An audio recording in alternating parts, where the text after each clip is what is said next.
Os livros de 1º e 2º Crônicas. Apesar de serem dois livros diferentes nas nossas Bíblias, essa divisão não é original. Devido ao tamanho dos rolos originais, o livro foi dividido em dois, mas foi escrito como um livro, como um enredo coerente. Nas nossas Bíblias americanas, Crônicas aparece depois dos livros de Samuel e Reis, e a maioria de Crônicas é na verdade conteúdo repetido desses livros. Então a maioria dos leitores modernos, quando chegam em Crônicas, eles pensam, peraí, eu já li isso. Então eles pulam o livro. E isso é uma pena, porque esse livro é verdadeiramente único e importante na Bíblia.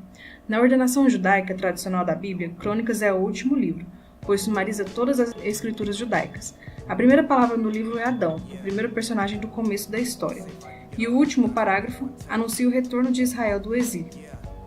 Nós não sabemos quem escreveu esse livro, mas podemos dizer, baseado nos detalhes contidos nele, que foi produzido por alguém que viveu algumas centenas de anos após os israelitas terem retornado do exílio da Babilônia.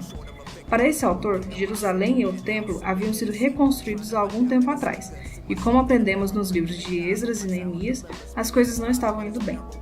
E a grande esperança profética era de que a cidade e o templo seriam reconstruídos, Deus iria habitar entre seu povo e o rei messiânico viria. E todas as nações viriam habitar debaixo de seu governo de paz, e nada disso aconteceu. Então o autor de Crônicas remodelou essas histórias de Davi, Salomão e os reis do passado para prover uma mensagem de esperança para o futuro. E nós veremos que ele esquematiza esse livro para enfatizar dois temas claros. Primeiro, a esperança da vinda do rei messiânico, e segundo, a esperança de um novo tempo. Vamos nos aprofundar e veremos esses temas pelo livro inteiro. Primeiro Crônicas começa com 9 capítulos de genealogia, uma longa lista de nomes. E você irá ler isso e vai achar que é meio chato. E talvez até seja verdade para você, mas na verdade eles são muito importantes. O autor está sumarizando todo o enredo do Antigo Testamento, nomeando todos os personagens principais na história. E ao fazer isso, ele modela as genealogias para enfatizar duas linhas principais. Primeiro é a linhagem do prometido rei messiânico. Então bastante espaço é dedicado para traçar a linhagem de Judá, que vai até o rei Davi, a quem foi dada a promessa messiânica. E de Davi, o autor traça a linhagem até os seus próprios dias. A outra linhagem familiar que recebe bastante atenção aqui é a dos sacerdotes, o descendente de Arão, que serviam no templo. Então, desde o começo, você pode ver os temas principais. A esperança do autor para o Messias, que virá construir um novo templo. E ele está enraizado nessas antigas genealogias. Depois disso, o autor muda para histórias sobre Davi, e a maioria delas será familiar para você por causa do livro de Samuel. Mas, novamente, há diferenças bem importantes. Primeiramente, o autor deixa de lado todas as histórias negativas sobre Davi, onde ele é descrito como fraco ou imoral. Então, Saul, perseguindo Davi no deserto, a história do adultério de Davi com Betseba e assassinato de seu marido. Tudo isso fica de fora. E o que sobra são as histórias que descrevem Davi como um cara legal. E não apenas isso, também há um novo material adicional que você não irá achar no livro de Samuel, que mostra Davi de forma bem positiva. Então tem um grande bloco de capítulos onde Davi faz preparativos para o templo. Ele junta os recursos, trabalhadores, levitas, corais, e não apenas isso. O autor retrata Davi como uma figura similar a Moisés. Deus dá a Davi planos para construir o templo, assim como deu planos para Moisés construir o tabernáculo. Então, por que todo esse novo material sobre Davi? O autor não está tentando esconder as falhas de Davi. Ele sabe que qualquer um pode ler sobre elas no livro de Samuel. Ao invés disso, ele está tentando retratar Davi como um rei ideal, com o intuito de fazer uma imagem, ou um tipo de futuro Messias da linhagem de Davi. É bem similar de como Jeremias ou Ezequiel falaram sobre o vindouro Messias, como um novo Davi.